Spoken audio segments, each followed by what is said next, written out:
genre.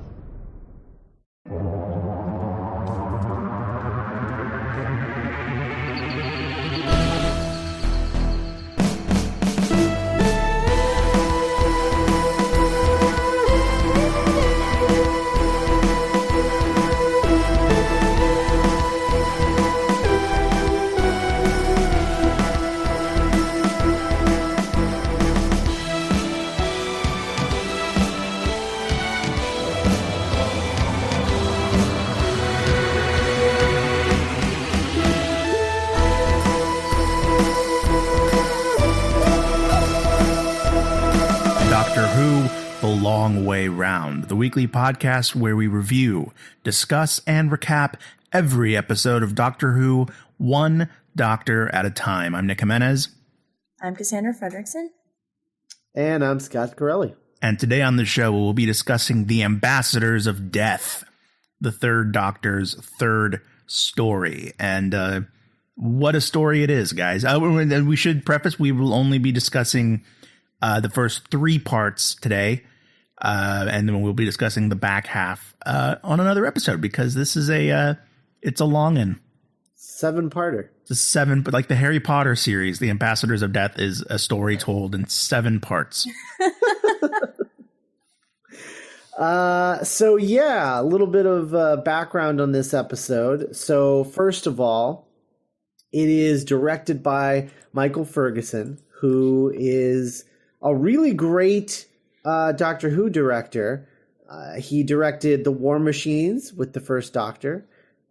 He would go on to direct The Seeds of Death, which is a really good story, really fun story. The Troughton one? The Seeds of Death? Yeah. Is that the Troughton one? Is that one? Troughton, or is that... Because I it's think Seeds of Death and is Seeds of Doom. Isn't that the Pertwee one? I think Seeds of Doom is the Tom Baker one, and then Seeds of Death is the Troughton one with all the bubbles. What's the third Doctor one that I'm thinking of with plants? I have no idea. Okay. Oh yeah, you're right. Seeds of Death. It's Ice Warriors. Okay. Yeah. All right. Well, I got that confused then, so I don't know about that one. That one's fine. I can't remember it offhand. It's fine. You said there's a lot of there's like a room full of bubble bath. It's fine. Oh, I remember that story. Okay. Well, Yeah. War Machines is good. And Ambassador's Death is good. And then he also directed The Claws of Axos, which is not good. I like the homeless guy. Yeah. But it's Claws of Axos is not good, and it's no fault of Michael Ferguson. So kudos. Yeah. He directs the hell out of this story, that's for sure. It was also written by David Whittaker in his final Doctor Who script. Or was it? And that's the background for this story. So in season 5, back during the second Doctor, David Whittaker wrote The Enemy of the World. And the most emo, like Sum 41 title of a Doctor Who episode. Oh, it's so good though. I love it. It's amazing. It's a phenomenal story. And only recently exists. They find it in that Brazilian bar or whatever. Africa, yeah. So David Whittaker was approached after Enemy of the World to write a story by then story editor Derek Sherwin. He wanted him to write another one. A serial that would concern humanity's first present-day encounter with alien life. And it was originally going to be called The Invaders from Mars. And so he started developing this story with Derek Sherwin. Derek Sherwin went on to be promoted to producer, and Terrence Dicks was promoted to script editor. Terrence Dicks is the sort of creative. They didn't have showrunners back then. They had like this partnership thing that was going on between the script editor and the producers. The producers were largely responsible for the look of the show, and the script editors were largely responsible for the kind of like tone of the show. And so Terrence Dicks became script editor, and was script editor through the Third Doctor's or the transition into the Third Doctor, and he and Barry Letts sort of came up with the concept of the whole unit and Doctor being stranded on Earth and all of that stuff. So originally, Invaders from Mars was written to be a second Doctor story. It was developed over the course of like 2 years, and by the time that David Whittaker was ready to write the thing, everything about the show had changed. So he wrote the first part of what was now going to be a 7-episode storyline titled The Carriers of Death.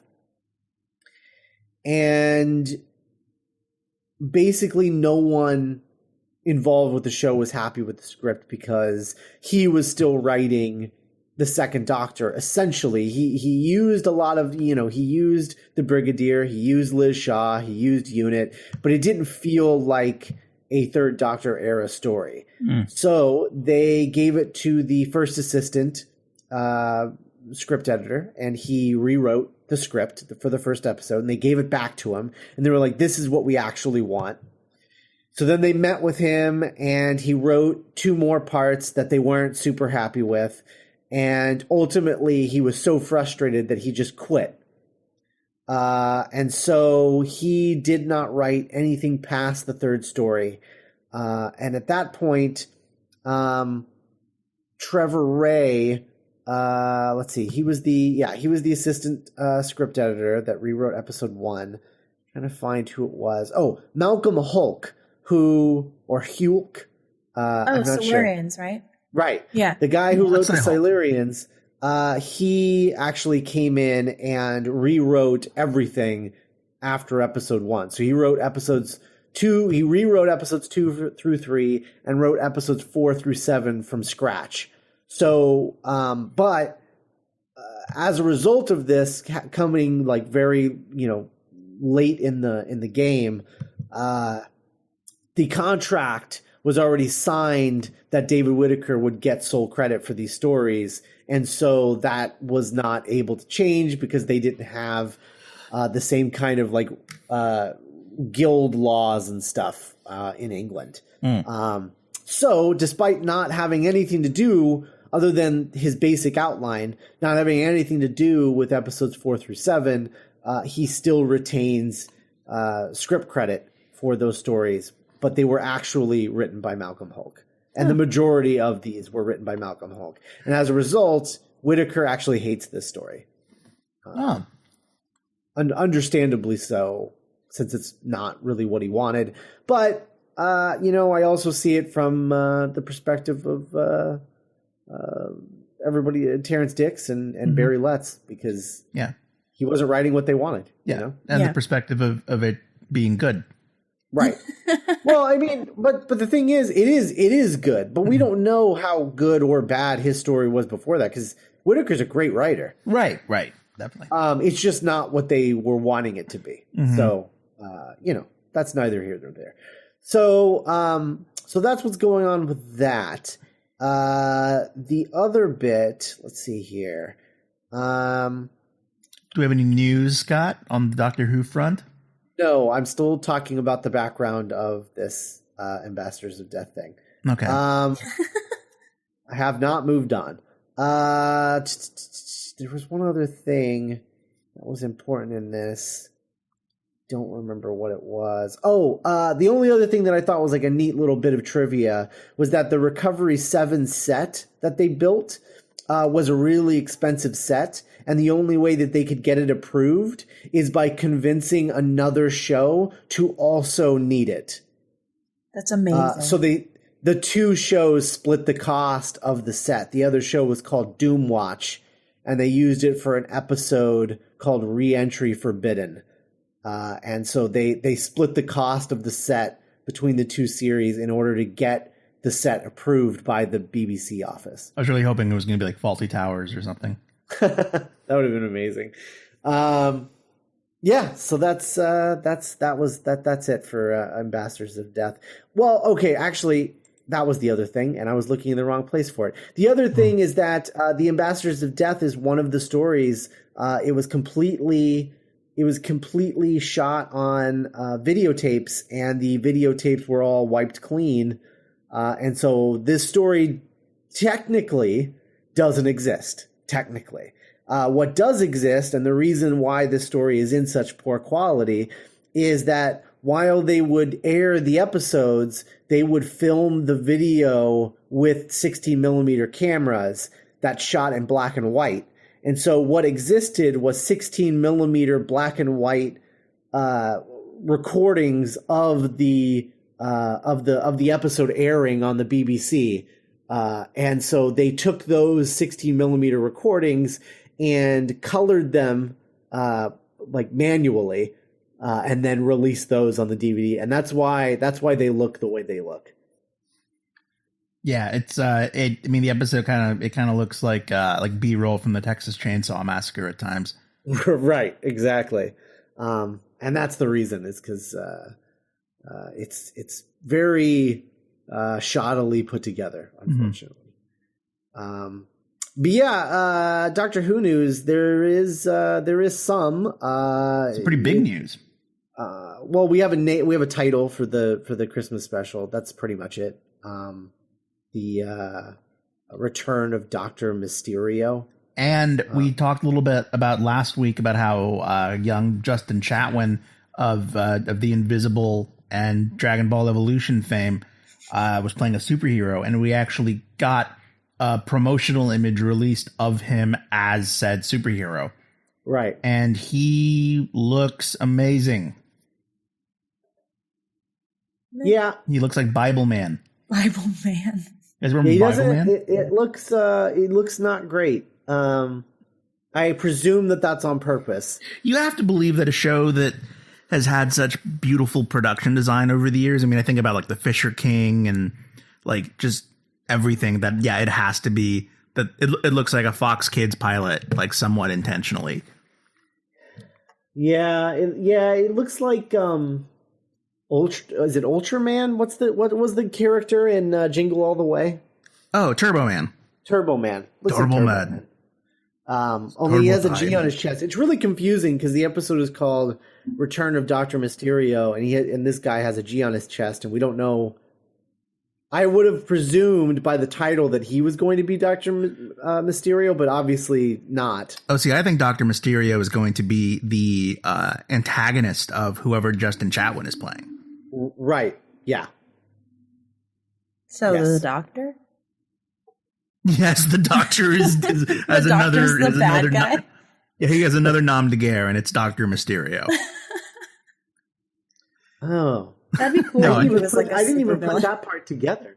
Actually, what if it's Matt Lucas? What if Matt Lucas is playing Dr. Mysterio? Oh God, I don't think so. I think you don't put Doctor in the title of a Doctor Who episode unless you're talking about the Doctor himself, right? So, because it's too confusing. So, I imagine that like Peter Capaldi has to like pretend to be the supervillain or something, or maybe Justin Chatwin just takes one look at 12 and just assumes that he's a supervillain. Yeah, that's also possible. So that'll be coming up at the end of this round of Long Way Around. We'll be covering the Christmas special when that airs. We also saw some pretty cool promo images for the class, and even a little bit of footage of Peter Capaldi in the class. I don't know if that's like just for the con or if that's actually going to be like in the pilot, but I thought that was pretty cool. Yeah, the trailer dropped, right? Yeah, it did. We don't really know anything about it other than the doctor. The doctor's literally just like, sometimes they can't be there and you got to take care of yourself.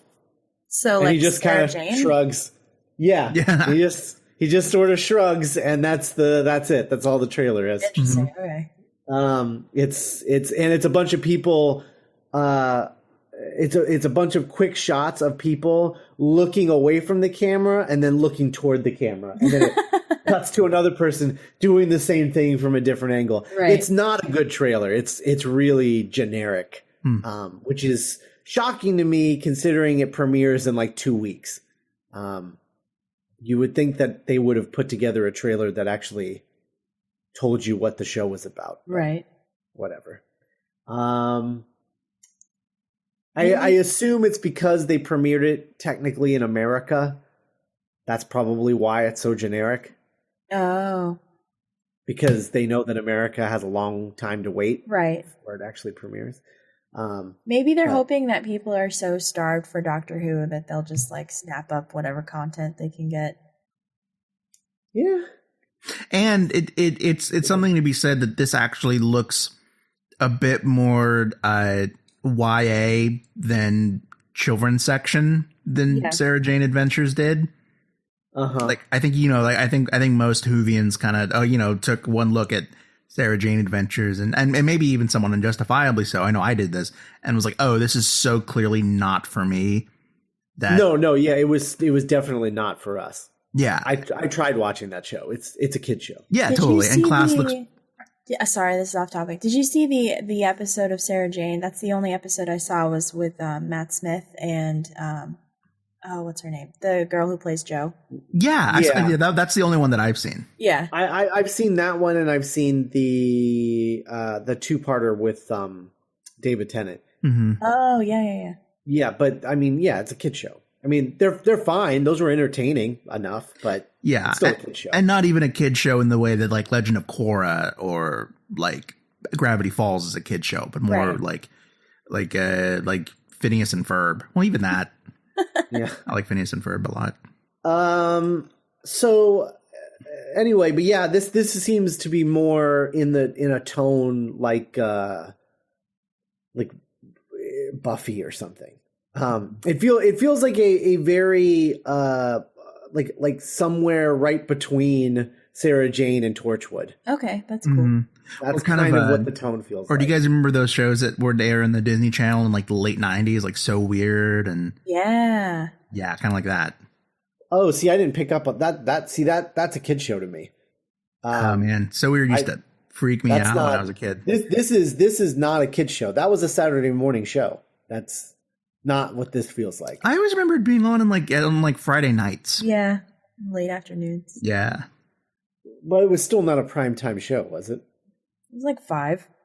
That's not a primetime show. I mean, it was Disney, so they're all kids. Primetime is after 8. They still have shows after 8. Yeah, I guess so. I wasn't allowed to watch a lot of TV though. Scott's right, Cassandra. Well, I mean, it's not primetime. Primetime is 8 o'clock. That is literally what primetime is. Mm-hmm. Anyway, this looks like a primetime show. It looks like a CW show or something. Like it doesn't. It's not a kid show. Anyway, so that premieres in like 2 weeks, and then it comes out in America the same day that Doctor Who will premiere. In spring, or at least everyone's saying spring, but I don't know if they mean literally spring or if they mean like June.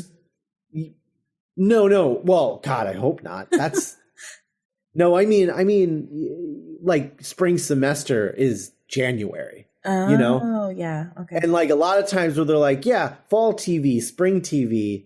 When they say spring TV, they actually mean it premieres in January. Right. So I don't know if they mean that or if they mean like literal spring, like March, April. Can you imagine like at the end of the Christmas special, you just see like coming January 5th, bitches. And you're like, oh my God. Yeah. It's like a month. That'd be happy birthday to me. That'd be amazing. Oh, did I just say your birthday accidentally? Oh, one day after. Okay. It's crazy. Wait, your birthday is January 3rd? The 6th. Oh, the 6th. Yeah. Oh, okay. All right. Yay. So I was gonna say because January 3rd is like my grandma's birthday, so I was like, oh, that's weird.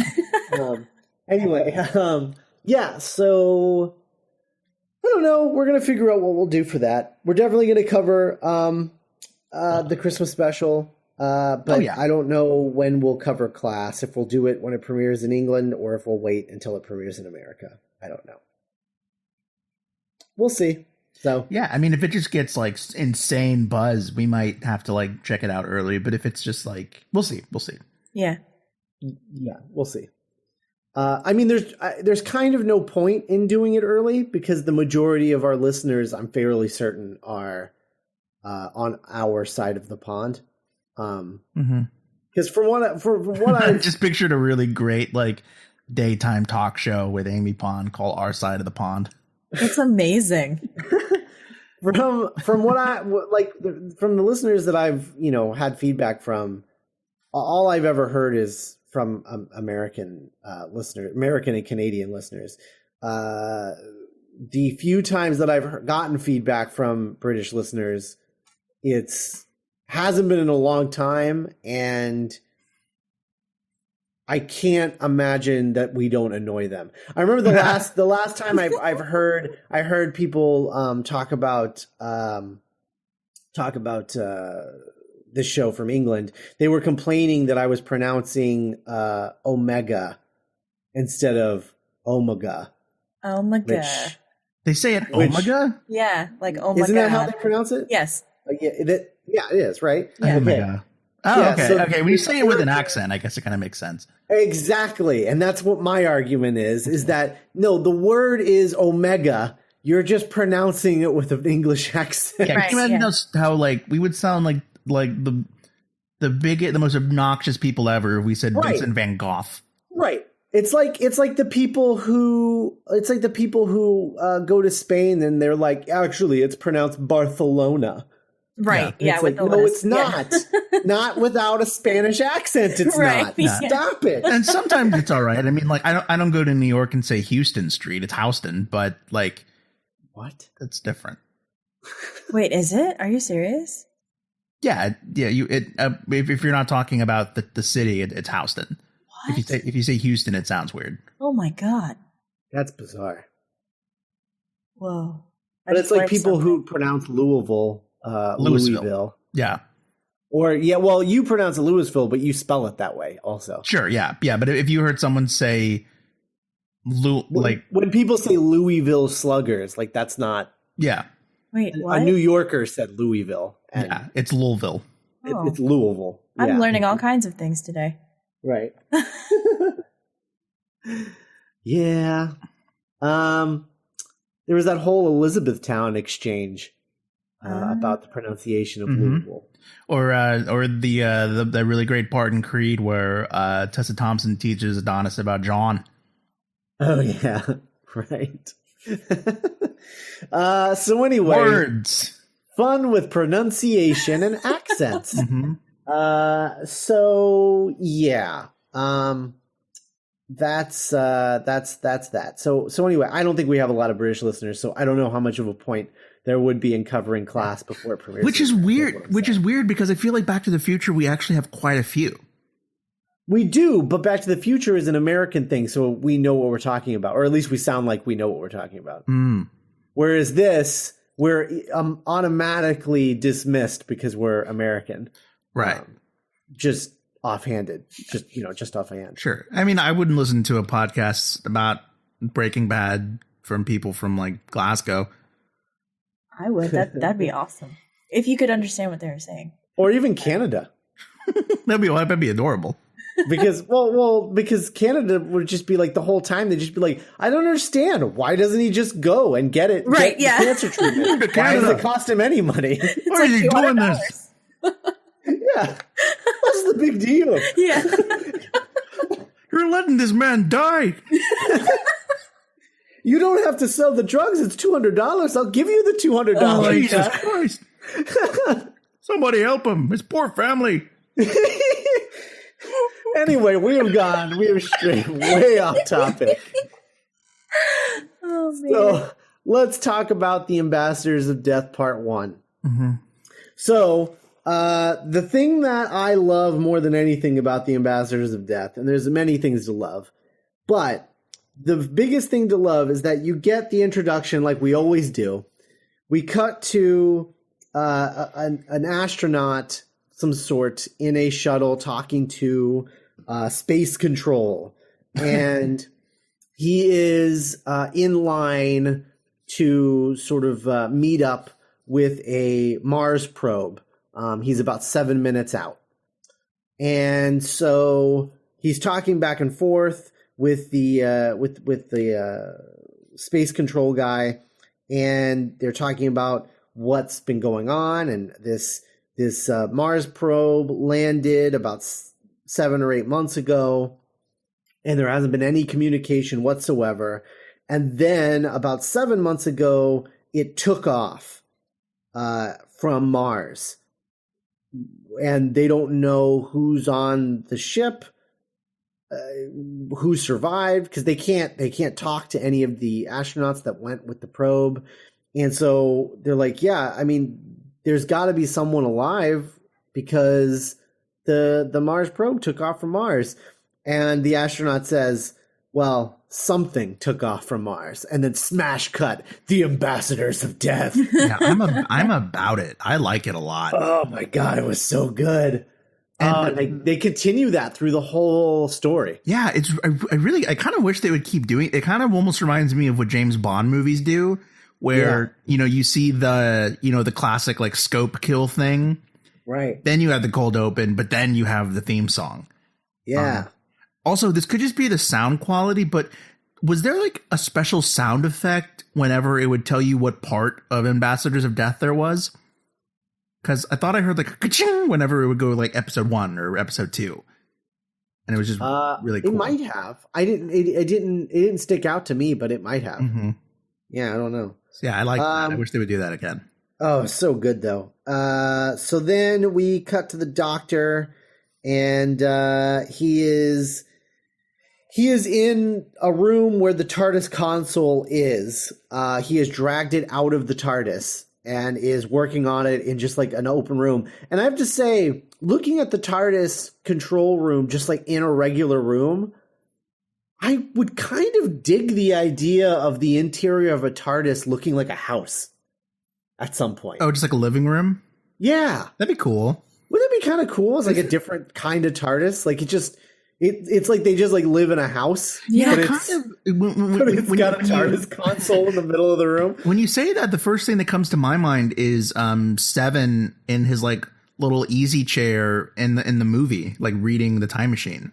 Yeah. Although that's like more of like a castle-y kind of thing. But yeah. But yeah, no, totally like that. But just like the idea of like having like one of those like two-story houses, and you're like looking over the banister of like the stairs, and at the bottom of the stairs, like in the main living room, is like the TARDIS console, and there's like stairs you walk. Like that'd be kind of a cool look, I think. Like, the front door is the TARDIS front door, with the police box. Like I'm kind of into that. There's like a mini bar. Yeah. I would like that. Like Clara, like on the floor, just like playing Trivial Pursuit or something, or like working on a puzzle. Yeah. Or Bill, as the case may be. Sure. I really like the idea of that, and I've always really liked the idea of a TARDIS interior with brick. Oh, that'd be cool. We've never seen that before. I just want the TARDIS interior to be Cheers.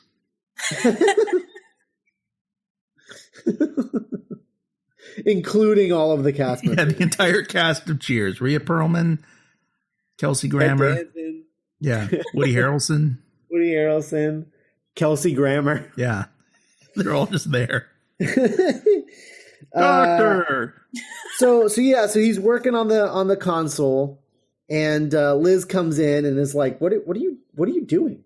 And he's like, "I'm working on this. I'm trying to fix the time travel stuff." And she's like, "Okay," and she's like, "Well, like what? I mean, like what does that mean?" He's like, "Well, like for example, where you're standing, it could mess up and send you to the future." And she's like, "What?" And then she disappears, and he's like, "Damn it!" And then he flips some switches, and then he disappears, and then she reappears and can't find the Doctor and goes forward and then disappears again, and then he reappears, and then she reappears again. And she's like, "Where'd you go?" And he's like, "Where did you go?"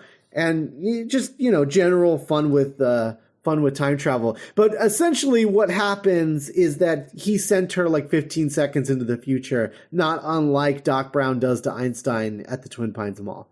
Yes. Because that is how the Doctor sees his companions, is as a dog. A fluffy pet. A fluffy science dog. And then it dies, and you're sad for a few months, and then you get a new one. Oh. Or you forget about them entirely. Yeah. Or sometimes you just let them go.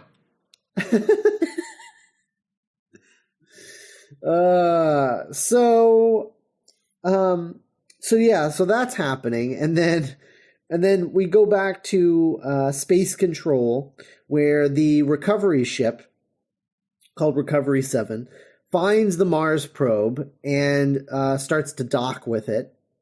And the doctor who was watching this on television with disinterest prior to now, Sure. now that it's actually shown up at the Mars probe, now he's watching television. He's really into it. Liz comes over and she's like, "I thought you were uninterested." And he's like, "Well, they're docking now, so Yeah, now it's cool. whatever." And she hands him some tea, and he takes the tea, and then talks about what they're doing, and then hands the tea back to her, and she's like, "Wait, what?" Like he holds the tea the whole time he's talking, and then just hands it back to her. It's like just a formality. Oh, it's so good. And I like to think that the doctor, the third doctor being who he is, he just like looked at the tea and was just like, "This isn't scotch. Take this back." This isn't Irish coffee. I want brandy. What? Come on. I want to forget where I am, not be more aware of it. Get it together, Liz. Splashes it with. And then, so the astronaut who is in Recovery 7, he docks with the Mars probe, and he opens the hatch between them, and then something like attacks him with a squeal, and everyone hears the squeal. There's all this crazy choppy editing to prove that the squeal is really high pitched and hurts everyone's ears. And except for the doctor, who's just kind of like listening to it with interest.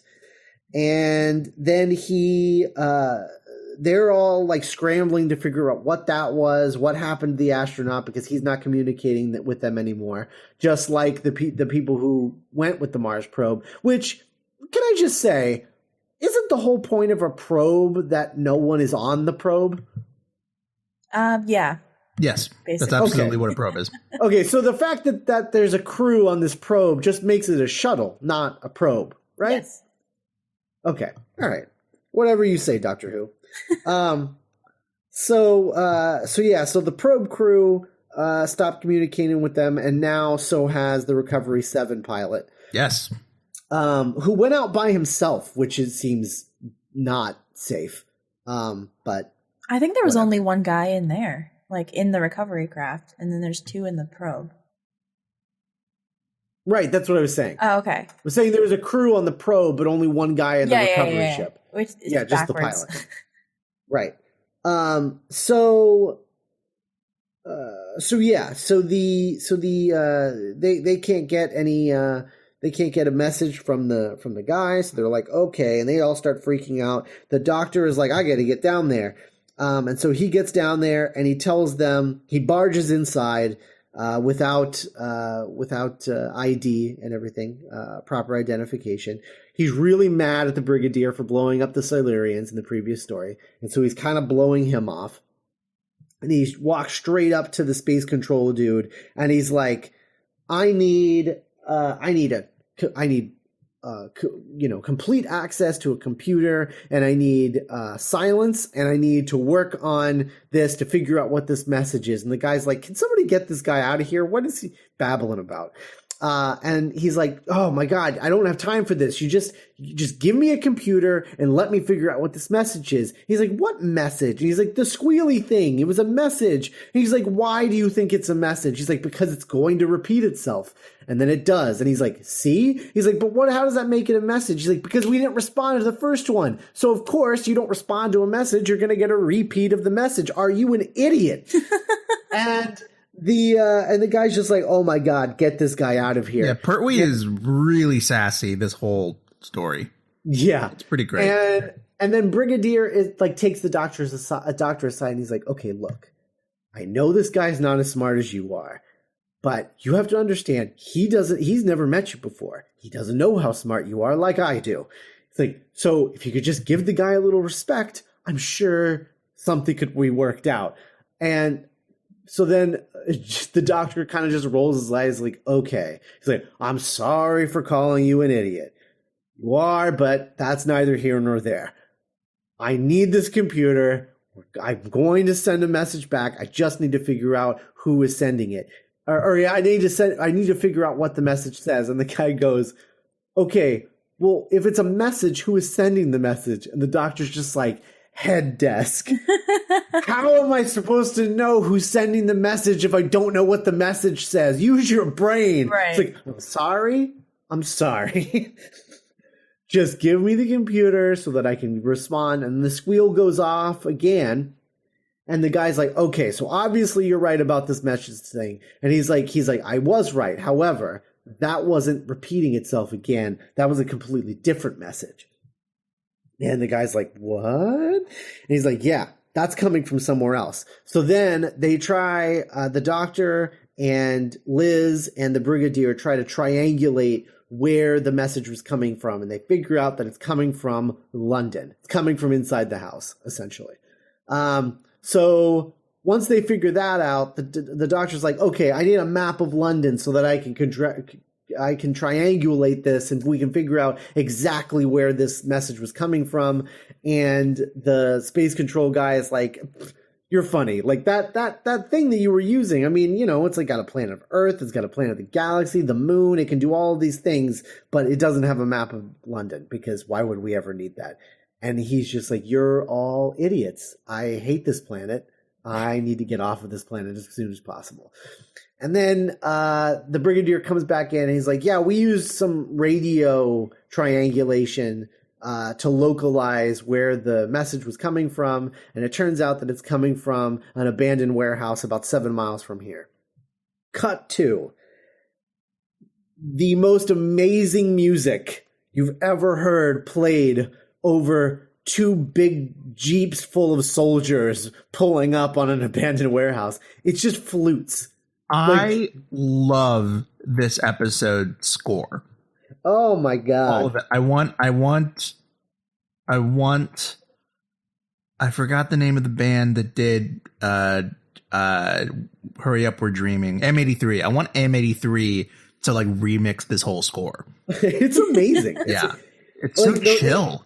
Oh, it's so chill, and it's just these flutes that sound like they're part of like HR Puffin stuff, not Doctor Who, not a bunch of soldiers, loaded to the gills with guns. Like, it's very smooth jazz. Oh my god, it's amazing.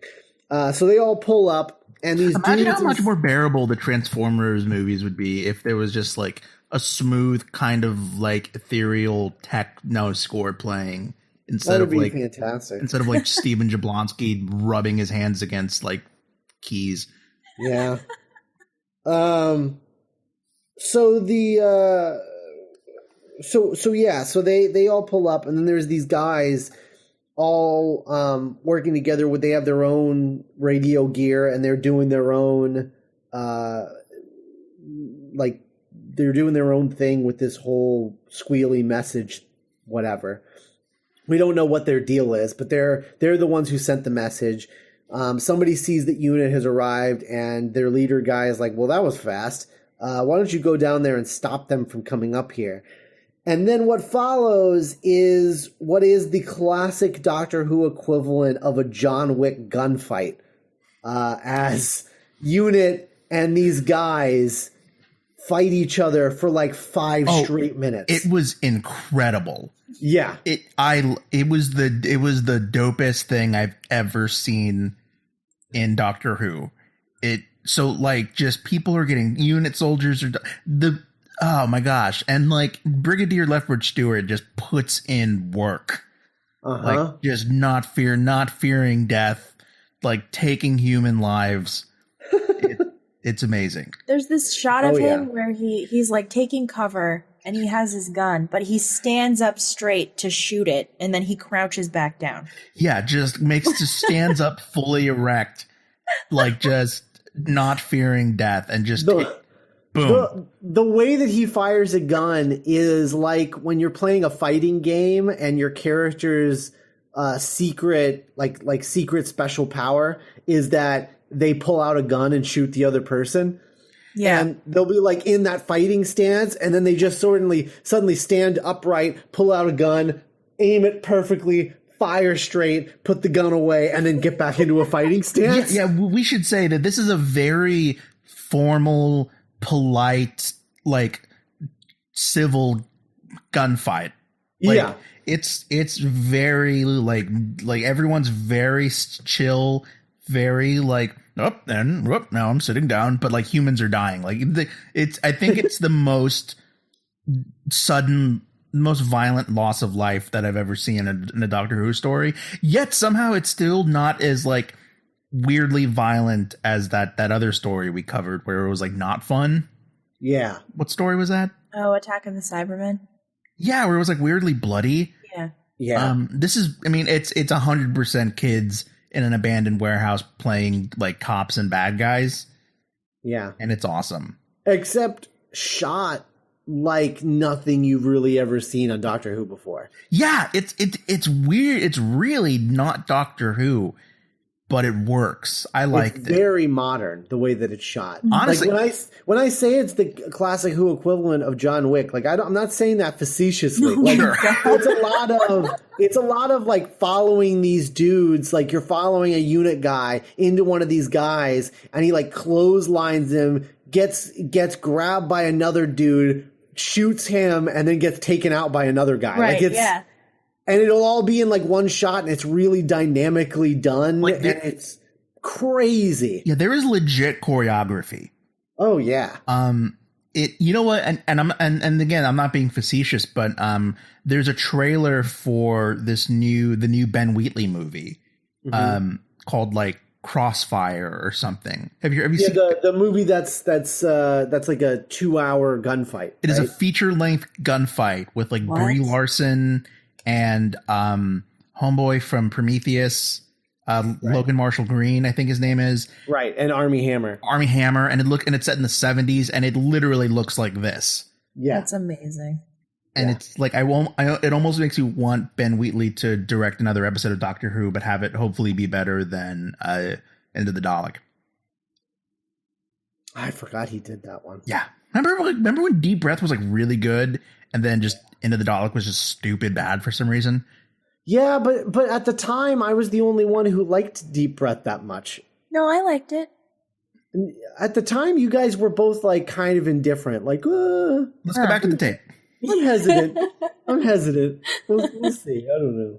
I really want to watch it again. Like, I really like that. And then Into the Dalek was like not good. And then I was like, oh man, was I wrong? Because I've been. I remember kind of liking Into the Dalek at the time.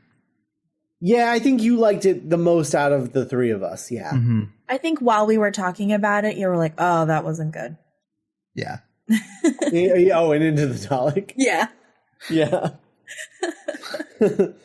I guess I would want an episode called Into the Dalek to be more about like I want it to be him like psychologically breaking down a Dalek. Yeah. What do you want? Like analyze this, but yeah, analyze this, but a Dalek is Robert De Niro. Just the psychologist from The Sopranos just talking to a Dalek for an hour. So Anyway, so meanwhile, so that's happening, and finally, like it's a last straw between the Brigadier and this other guy. And this was amazing. This whole they're scene. they're both aiming their guns at each other and both telling the other person to put the gun away. And finally, they like struggle, and then the other guy ends up on the higher ground, just straight up Episode 3 style, Pointing a gun at Lethbridge, and Lethbridge is like, "Do it, bitch! I don't care. Yeah. I'm ready to meet my maker. Do it." And then finally, the guy just like is like, okay, and then drops the gun, and then Brigadier grabs, and he's like, okay, they're like, tell Space Control that we've taken the warehouse, and they're like, okay. All right. And then literally only two men survived that fight. Right. And then you cut back to Space Control, and the Doctor is like storming in because he's like, you told me that I would have unprecedented access to any computer that I wanted for as long as I wanted. He just wants lab time, you guys. He just wants computer You're lab supposed to time. use the lab. He signed up for the hour, and somebody took his computer, and he wants the whole hour. It is finals week. Yeah, he wants what he signed up for. So he goes and he tattles on on the guy. What is his name? Is this the? Oh yeah, Dr. Tatalian. Tatalian, who is literally he is Italian, and his name is Taltalian. Is that what that accent was? I thought he was French. Yeah. Is he French? I got kind of a French like, oh, doctor, you stupid butthole. That's what I got. But it wasn't a good French accent, so I'm not prepared to die on that hill.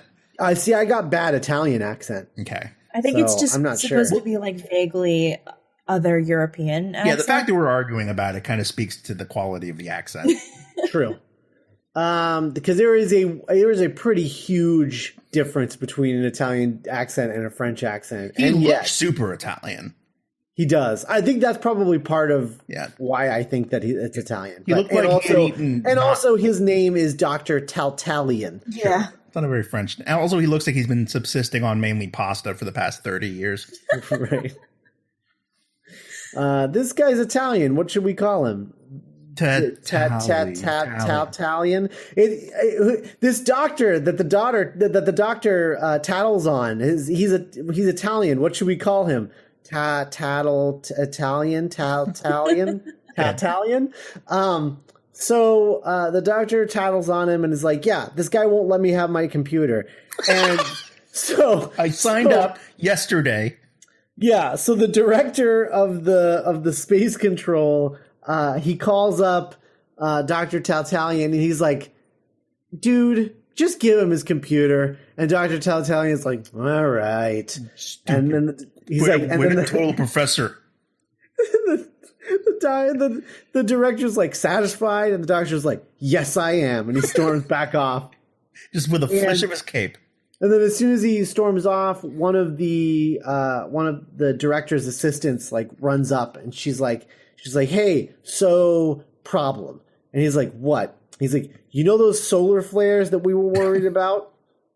And he's like, yeah. She's like, yeah, they're going to start flaring up in about 24 hours. So if we don't hear back from our Recovery 7 pilot, he and whoever's in the Mars probe are going to get fried to a crisp. And they're like, okay, that's bad. We need to get in touch with them. So then he just opens up a line to Recovery 7, and he's like, hey, so you really need to answer me or you're going to die. Please answer me. Hey. Don't die. Hello? Hello? And then we're like, oh, man, what a great cliffhanger. They can't get the guy that's going to die in the solar flares. And then that's not the cliffhanger. You cut to the doctor storming into the computer lab going, well, I can't wait to see how he explains himself. And then bursts into the room and the door shuts behind him and Tatalian is there with a gun. Yes. It's amazing. That's how he's going to deal with tattletales. That's how they deal with tattletales in Italy. This is how we do things in UNET, doctor. It's such a great cliffhanger because it's not like, oh, is the doctor going to get eaten? Of course not. This person who's on his side is pointing a gun at him. Right. What does this mean? What's gonna? Yeah. So it's a really fun. I also really love how abruptly it goes from. They really don't hang on the cliffhanger. There's like, Italian has a gun. We'll see you next week. Mm-hmm. Like they don't like zoom in on Pertwee. Unfortunately, they don't zoom in on Pertwee. But yeah, and so this is this was an exemplary first part of this story, and to me, it's a prime example of the fun and escapades. Not I mean, taking outside all the the unit lost a lot of good men back there, but this is just a lot. This is a lot of fun. It's I love Ambassadors of Death, and I will say, I think the thing that struck me watching it this time on the other side of Series 9 is that it actually reminds me a lot of the Zygon two-parter. Oh, yeah. Right. Tonally.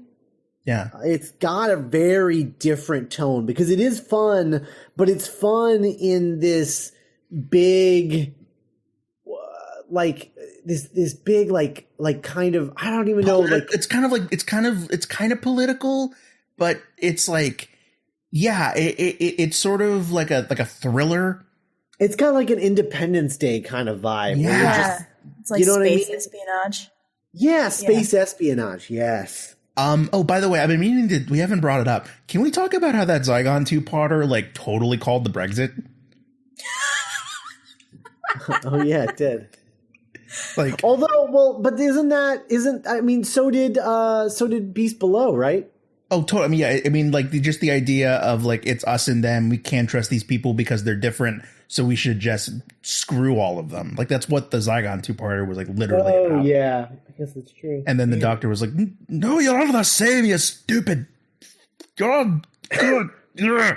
Oh, that's right. That was all about refugees. Yeah. Refugees. God, that was remember how we were dreading that story, and then it was really, really good. Yeah. Man, Season 9, dude. I'm excited to revisit Capaldi when after he regenerates. Yeah. It's gonna be good. Yeah, there was this really interesting quote. Although if they don't announce an end date for him by the end of series 10, I say we revisit him anyway. Yeah, let's do it. We start revisiting. Well, yeah, stuff. because we'll be in another era anyway. That's true. As The far as Chibnall era. showrunners. Yeah. That is very true. Good call. Good call, Nice. guys. Just any excuse Okay. to watch Capaldi. Yeah. Isn't it what's the deal? I forget. What was the deal? It's that Moffat has series 10 and then a special. No, I think he's just done with series 10. Isn't He's he? done after this one, but I think Capaldi is for sure doing the first Chibnall season. I don't think it is for sure yet. Okay, I know that he's I think it's been waffling back and forth. okay. I thought he had signed on to Yeah, I thought it whatever was is after what they're filming. Is that right? Okay, well maybe then. We'll see. Yeah. So So this is interesting. This is an interesting quote that I just spotted. So I was looking up series 10 because I wanted to see, because for some reason I remember there being some sort of special that sure. Moffat was going to do, and that was going to be his final story at the right after series 10. Like I think he was going to do like the last Christmas special, I think. Mm-hmm. Like next year's Christmas special, I think is going to be his last episode. Christmas 2017. Right. But when I looked up series 10 to get more details, I saw this quote, and I really like this. This sounds really exciting. It says, the first episode of the new series of Doctor Who will feel like the first episode you've ever seen. What? Wow. Who gave that quote? Was it Capaldi or Moffat? I don't know. It's Radio Times is the headline. That's cool. Moffat. Nice. I hope The after tone is very different. The last series with Clara, that relationship had got tortured and dark and went to odd places. It was one of my favorite series to work on. I was delighted with it, but it had become darker. It just had. That's where we were in that relationship. If I gave you one word for this series, it's new. It's brand new. You're going to see the Doctor through a whole new pair of eyes. In fact, we have a particular plan to make sure that episode 1 is really episode 1. It could be the first episode you ever see. It explains the entire mythos of Doctor Who, and you can start there. Brand new is the tone. Ooh, we should tell like Allie that. It's still Moffat. She won't watch it. Oh. You can't. They've all drawn a hard line. You can't convince. Well, yeah. Who couldn't? Yeah, we were there once. Yeah. It's so funny when you said like, I hope Moffat does a Christmas special. What if Christmas 2017? It's just like a Phyllis Diller one-man show of just Moffat just on stage, just being like, "Hello, I'm here." That would be weird. I got fired. So episode 2. Oh boy. Dr. Tatalian is pointing a gun at the Doctor and he's like, "Give me that tape, you old opera guy." And the Doctor's like, "No, You won't even understand it if I gave it to you because you're a stupid European. And then the doctor, the Italian's like, look, dude, I'm not playing around. I will legit shoot you in your weird pertwee face if you don't give me that tape. And then the doctor seemingly makes the tape disappear like a magic trick, which is funny because he looks like a magician. And then Tatalian is like, where's it? What'd you do? What did you do with the tape? And then Brigadier comes in like he's the RA and is just like, what's going on? And then he's panicked. And so Tatalian grabs Liz and until he can escape. And so then the Brigadier goes after him. Then Liz is like, what happened to that tape? And he goes, you mean this tape? And like it reappears. And she's like, yay. And and he's like, I'm a weird old man. And then the doctor and Liz and it's kind of funny because we were just talking about how this was how this episode was filmed, and they convert the tape on a digital converter. And then the Brigadier's like, hey, sorry, but Tatalian escaped. And the doctor's like, how could that guy have possibly outran you? And he's like, I don't know, it's weird. And it's fast. He doesn't look it, but he's fast. Then the Brigadier's like, hey, we converted the tape. Oh, no, the Brigadier's like, hey, I just got done with a massive warehouse shootout. All my men are dead, but I did manage to take one prisoner. And the doctor's like, well, I want to talk to him. And the Brigadier's like, come with me. So the guy that almost shot Brigadier but chose to he wanted to get caught. But now he's in like an interrogation room and he won't talk. And the Brigadier's like, why didn't you shoot me when you had the chance? And he's like, I don't know. And the doctor's like, well, maybe he was ordered not to kill you. And the Brigadier's like, well, we don't even know who this is. They're like, he doesn't have any sort of insignia or ranking, like, you know, signs of ranking on his clothing. So the doctor's like, well, maybe there's something like bigger about him than we thought about. So they start to leave. But then he asks the sergeant like really nicely if there's anything he can get for him. And then he just starts like screaming at him like he's like Arlie Ernie in Full Metal Jacket. And then the sergeant like springs to attention out of instinct, like he stands up. And the doctor's like, oh, he's an army officer. And then a scientist comes to get the doctor. Meanwhile, there's a man on the TV, or, you know, not meanwhile, but they go to the TV and there's a TV broadcaster says that the two capsules have been separated, but there's still no communication from either of the capsules. So the doctor and the Brigadier are told that the vessels are now 7 miles apart and they're expanding. The recovery shuttle is heading towards Earth, and it's like 10, 11 minutes from reentry. And then it starts to happen earlier, and they're like, what? And then the doctor goes to check on Liz. The Brigadier leaves to run a security report on that weird sergeant guy. Little does the Brigadier know that while this is going on, an anonymous figure disarms a poor unit guard and frees the sergeant.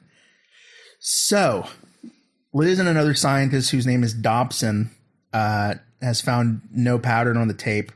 The doctor says there might be something wrong with the computer. Dobson's like, no, it's a computer. It's the whole point of having computers, that it's never wrong. And the doctor's like, well, hold on. What's 2 + 2? And the computer's like 5. And Dobson's like, shoot. And the doctor's like, that bearded European guy, Tatalian, sabotaged this computer. Meanwhile, the recovery shuttle is a mere seconds away from control range. Contact is finally established between the shuttle and Space Center, but they can't get any response from the shuttle. The Brigadier's worry that the shuttle's going to burn up, and so the Space Center takes control of the shuttle and radar contact is made. Meanwhile, the man on the news tells the public that the capsule is on course to land somewhere in the south of England. The Space Center is tracking the capsule and controls its landing, and then it lands, and the Brigadier and Doctor are like, yay, it landed, we did it. High five. So then, the Doctor, the Brigadier, and Cornish go out to the capsule now that it's landed. Cornish speaks to the astronauts through a communication device and can't get a response. Still no word from anyone inside the shuttle. Little do they know, they're being watched by men that are in the warehouse. So they're like, well, maybe they're dead, maybe they're unconscious.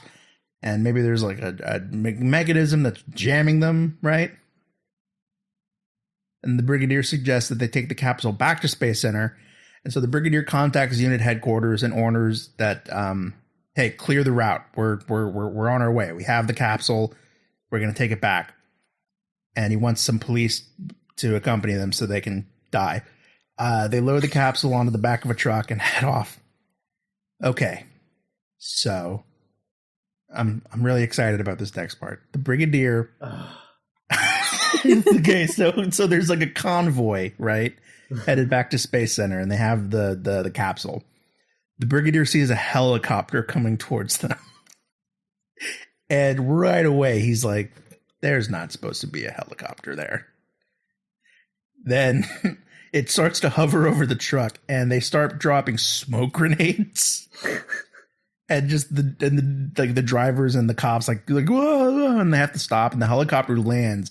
And then we get, I'm not kidding, another gunfight. Yeah. And not just any gunfight, because so the people in the helicopter have these weird like paintball helmets, like these clear paintball like face masks.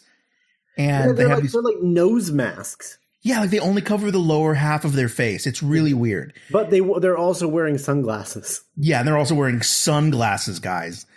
Not goggles, just like sunglasses. And they have these like weird, crazy, like blunderbuss guns that are super big. And so they have another gunfight. And it's literally like watching kids play pretend, because when the unit soldiers are shot, it's just like the actors reacting. There's not even like a laser effect or anything. It's almost like a force gun. So, oh, and I should say that the whole time this is playing, the whole time this is happening, the soundtrack is also, again, really chill, ambient, beautiful, like techno music. So that's amazing. Did we talk about the saxophone music from earlier? No. Oh God, that's some good stuff. Yeah, there's some great sax. This whole episode, jazz. This whole episode is just super 70s. Best. So a bunch of unit people are dead again. The helicopter grabs the shuttle. There's this one random unit guy like chops on the helicopter as it's taking off. Yeah, I thought it was the Brigadier at first, but then you see his face. Me too. Yeah, it's not. And then it just turned out to be some random guy that doesn't even have a name. So the doctor sees that this is happening. He gets into Bessie. He blocks the way. He blocks the way with Bessie. Then the two men are like, get out of the way. And the doctor pretends to be like a weird old guy. And he's like, my car broke down because I'm a human and I'm old. Can you help me move the car? And they're like, fine, we'll push your weird car out of the side of the road. And then after that, the doctor flicks on an anti-thief device switch on the dashboard. And it makes the dashboard of the car on the outside. It causes the outside of the car to become magnetized. Well, they're not even magnetized because it's not like they have metal hands. It just sticks their hands to the just car. like sticky. Yeah, and so the doctor re-steals the truck. Mm-hmm. So the Brigadier is like, hey, all my men are dead again. They have the truck, and he goes, then what's that? And the Brigadier's like, you son of a bitch. And he sees like the doctor coming back, and he's like, I did it. And then he receives a phone call from Liz saying that they'd finally found a pattern on the tape. The doctor leaves, and Cornish starts getting to work on like the capsule. So Doctor and Liz reunite. Liz is like, hey, we found the Liz. Liz finds this pattern. So it shows that Tatalian has been, he had some kind of prior. He knew that this was going to happen. The doctor says, I'm going to go talk to the top man. Once alone, Dobson rings someone and then informs him that the code is close to being cracked. Who is he talking to? We'll find out. The doctor and Brigadier explain to the Minister of Technology, this new guy, that everything has happened and that they probably have a mole. So in a classic Roland Emmerich fashion, this Minister of Technology is kind of a jerk, and he sends the two men away. He's very dismissive of the doctor. The Brigadier's like, dude, pick your battles. And then when the doctor and Brigadier leave, Sir James goes to a cupboard, and Tatalian is hiding in there. There's still no response from the recovery shuttle. And he's like, okay, we're just going to have to like crack it open, I guess. And then Liz starts picking up some weird static signals. So Sir James and Italian are discussing how the doctor is getting closer and closer to their secret. And Sir James say, well, it's okay because they're about to get a special surprise.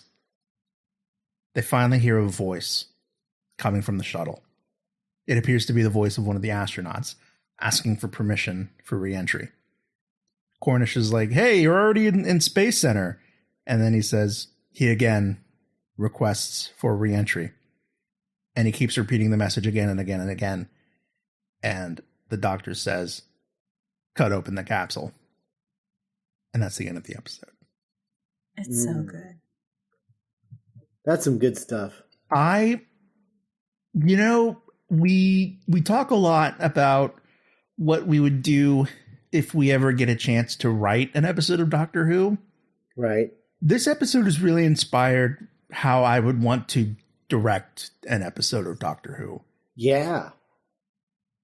Like, I'm all about this, like, kind of 70s, like, action, but not dumb action. Like, I don't know. I just really. This is what they should have had Ben Wheatley direct the Zygon 2-parter. Oh my God. Yeah, I think so too. That's what they should have got. That's what they should have done. I mean, granted, I'm sure, from Ben Wheatley's perspective, he was probably like, well, but they offered me the regeneration episode. Why wouldn't I want that? Mm-hmm. And it's hard to argue with that. Sure. That's a very good point. However, if that was the case, then he should have done. I mean, it's well. I guess those are two different series. Then never mind.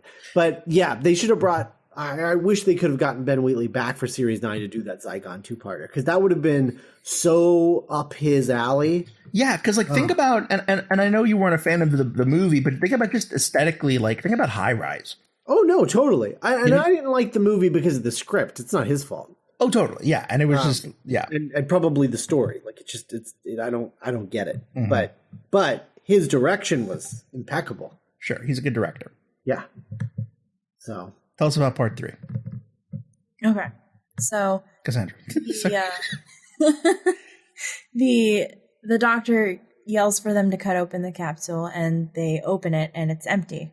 And there's a tape recording of the astronaut. Let me pause you right there. Okay. So the way that these episodes are edited now, we talked about at the beginning how you had that little cold open and then the ambassadors of death. Now what they've been doing is, in typical Doctor Who fashion, they are repeating the cliffhanger from the previous episode and then doing the ambassadors of death.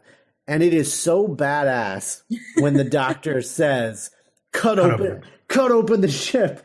Boom, the ambassadors of death. Part 3. Oh, it's so good. The way Pertwee delivers it is just so like, cut open the door. Just so dry. Cut open the door. Because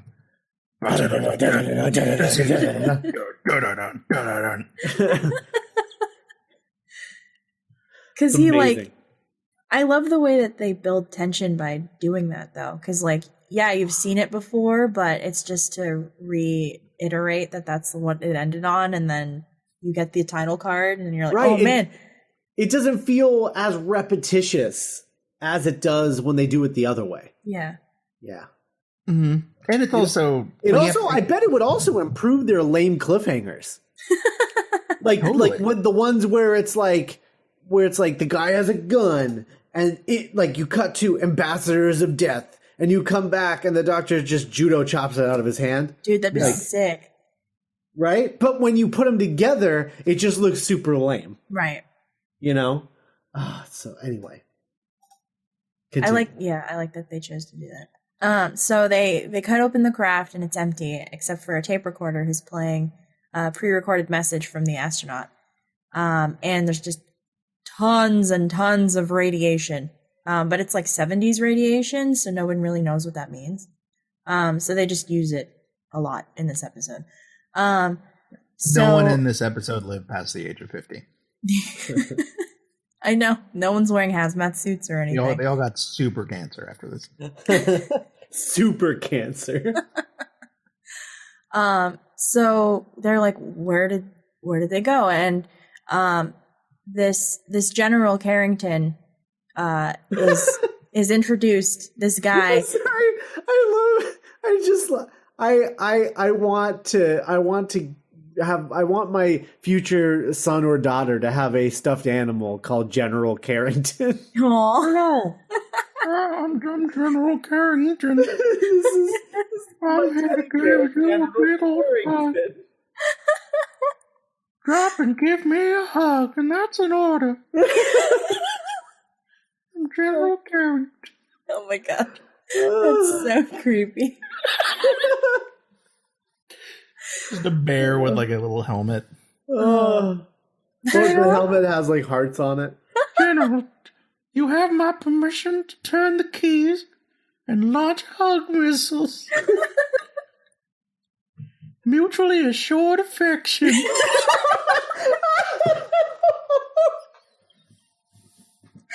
Oh my god.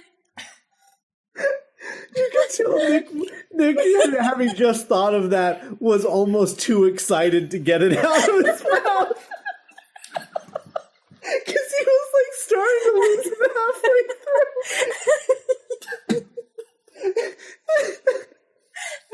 through. Oh my god. Mutually assured affection. If I still titled episodes, this would absolutely be called Mutually Assured Affection. Oh my god. General Carrington. Just like the super right-wing Care Bear. Oh no. Oh god. Oh, anyway. So what does General Carrington do? So he has the 3 astronauts in another facility, and they were removed before the doctor got them out, or opened the.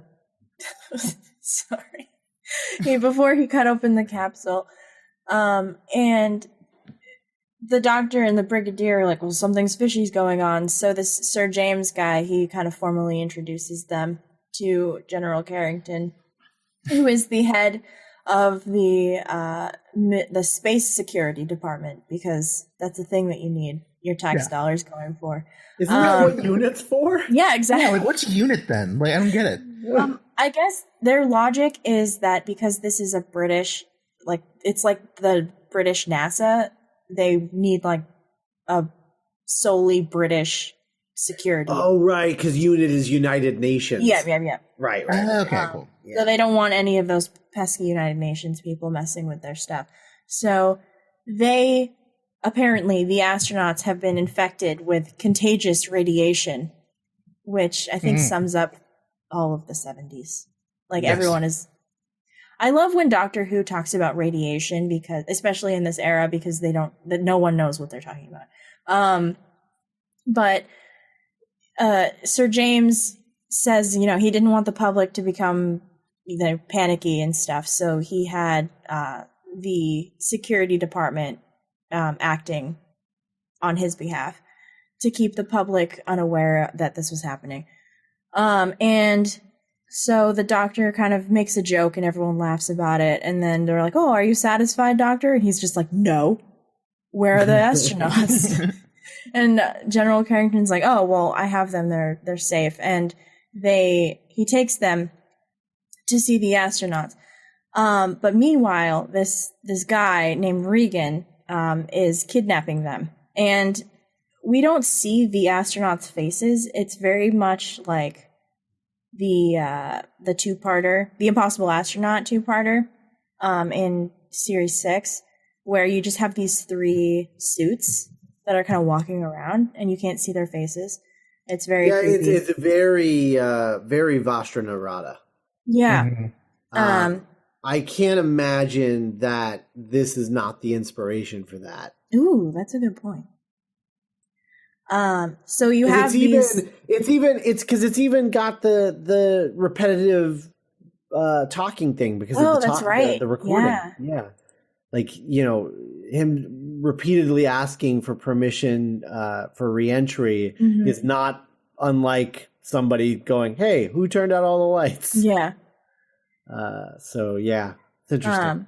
But you have these 3 suits laying on this table, and one of the doctors is arguing with them because, you know, they need to be in the hospital, and like they have like 2 million like units of radiation. They should be dead. So this guy, Regan, kind of crashes the party with his henchmen, and they kidnap the astronauts and kill everyone else. And these henchmen are ordered to protect the astronauts. But they end up dying because radiation. So the Carrington takes the doctor and the brigadier to see the astronauts, but everyone's dead and they're not there.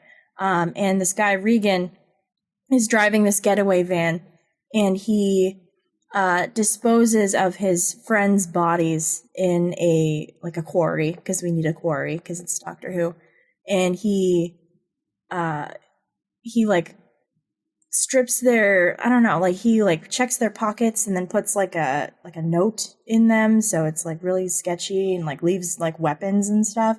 And then they get buried under gravel, and he returns to his van, and it's the greatest thing ever, because when he gets back to his van, it's like a laundry van, and then he pushes a button and the button makes the license plate flip over, so it's a completely different license plate, and then he pushes it again, and the label on the side of the van somehow magically changes, so now it's a bakery van.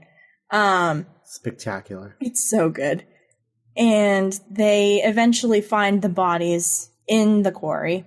But meanwhile, the Doctor and Liz are, you know, sciencing. And they're just like, well, humans cannot withstand this degree of radiation. So where are the astronauts if they are, you know, obviously they're gone, but like where, like who's in the suit?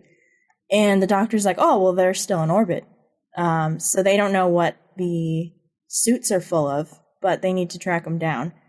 And the 3 suits are now in a different laboratory, and you have this Dr. Lennox, who is responsible for babysitting them, and he has them in a containment chamber, like a quarantine chamber, and one of them gets up off the table and starts like banging on the window, and he, like, Regan's like, oh, that's weird. They haven't moved, really.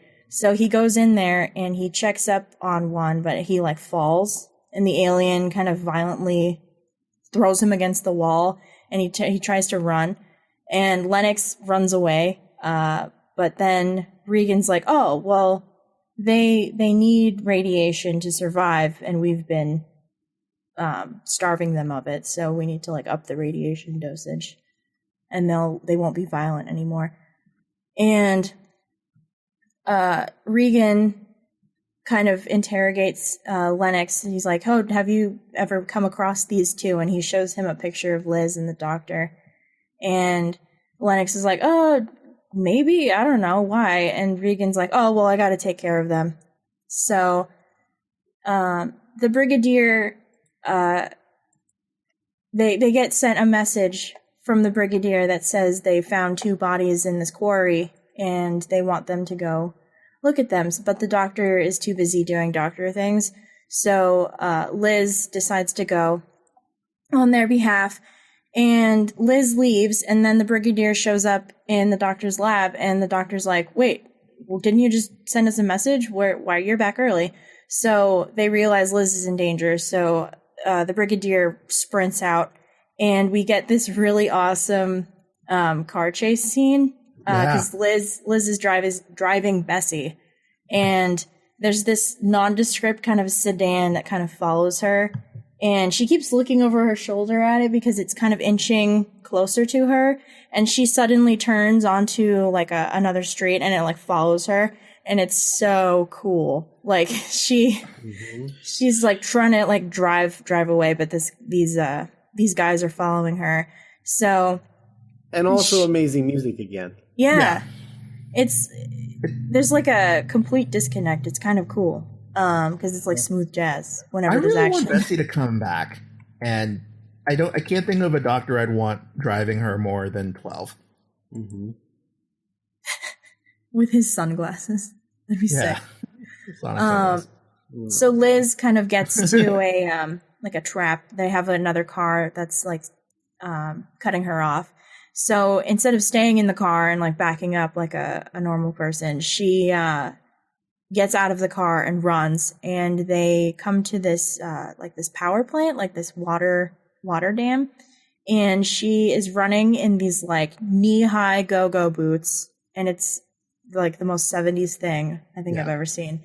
And they're chasing her across this field, and she like runs over this bridge where there's like this water, and this one guy like gets pushed off, and he like, I don't think he falls yet. And Liz just socks him in the face, and he goes like over the railing, and the other guy chasing her kind of grabs her, and she also goes over the railing, and she's dangling off the railing, and that's where the episode ends. Oh, again, a really solid cliffhanger. Yeah. It's not really hokey. None of these cliffhangers are a big fake monster hand comes out from around a corner and grabs someone. Yeah. It's really good. I really love this story. I'm excited to continue watching it. I forgot how much of a slow burn it is. Yeah. It has to be. It's like episodes. A good way, though. Yeah. Yeah. I'm a big fan. I like this. I'm really excited for Christmas, guys. I mean, I know Dr. Mysterio is going to be nothing like this, but I'm just really excited for just this show to come back. Yeah, I just hope it's better than the River Song Christmas special from last year. You know, the bar is low. Yeah. For Christmas specials. It just has to be better than Last Christmas and whatever the other one was called. The Husbands of River Song? The Husband of River Song? Yeah, I think that's right. Yeah. I mean, Justin Chatwin looks stupid AF in that photo, but I mean, I hope that's intentional. Just you know what's really interesting about the return of Dr. Mysterio? It's nothing about this seems Christmassy yet. Right. Which is interesting because that's almost been, which is something we've enjoyed about the Christmas specials, but it's interesting. Like will it be Christmas time in Mysterio City? Which would be another great episode title. No. Christmas time in Mysterio City. I don't know. What do you guys think, listeners? Are you excited about the Christmas special? I'm just excited for a new episode, just in general. Yeah. Yeah. And they better go old school and give me a trailer for the new season at the end of that Christmas special. Oh, I hope so. Did they do that last year? No. Oh, no, they wouldn't have. There was nothing to show. Oh, right. But yeah, so we're excited, and we'll be recapping the rest of the special later. But in the meantime, if you want to go to our website at duelinggenre.com, and what are you guys' thoughts on the Ambassadors of Death and Dr. Mysterio and what have you? Contact us at contact@Back to the Future. Contact thedoctorscompanion.us. Tweet at us at TDCpod. If you want to draw pictures of General Carrington, you can send them to the Doctor's Companion podcast.tumblr.com. And so he's already my favorite thing that we've ever. Man, we've created some really great characters on this podcast. Anyway, Facebook, us, iTunes, us, leave us a 5-star review, which really helps us out. Spread the word to the Whovians in your life that we're here and we're queer and we're staying. I don't know. What was the anyway, Back to the Future Minute is currently on hiatus, but we are coming back in 2017, and Scott and I are still doing our No Roads edition on the weekends if you're a Patreon subscriber. And we are also now proudly hosting Lord of the Rings Minute, hosted by Cassandra and her fiance Norman. And coming soon next month, Harry Potter Minute. Boom. Exclusive. So Scott played me the first episode for Harry Potter Minute, hosted by to listeners of Back to the Future Minute, and I said I didn't even have to finish the whole episode. I was like, I like them. Nice. So they're good. They're fun. It's a guy and a girl. And I'm happy. I'm happy that we have both of the major geek movie franchises under dueling book genre. Book franchises. Yeah. Yeah. And, Geek by Night is coming back. Identity Crisis is dropping by the end of the month, and you can guarantee that. It should be out by now. That's insane. I think. That's insane. I love this episode. I'm really proud of it. Patreon us at duelinggenre.com/support. Drop us some. It sounds like some sort of like Roman god. Patreonus. Hello. Just Lord Patreonus. Help us out. If you want a second season of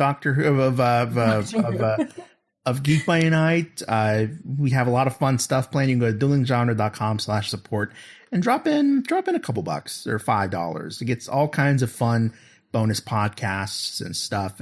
Or if you just want to make a little one-time donation, you can hit our donation button. Or if you want to buy some cool t-shirts, including the What Lorraine t-shirt, the Doctor's Companion t-shirt, and even more stuff coming up, you can check out our merch button on our website. And as always, special thanks to Patreon associate producer Leaper182, and we will see you next time for parts 4 through 7.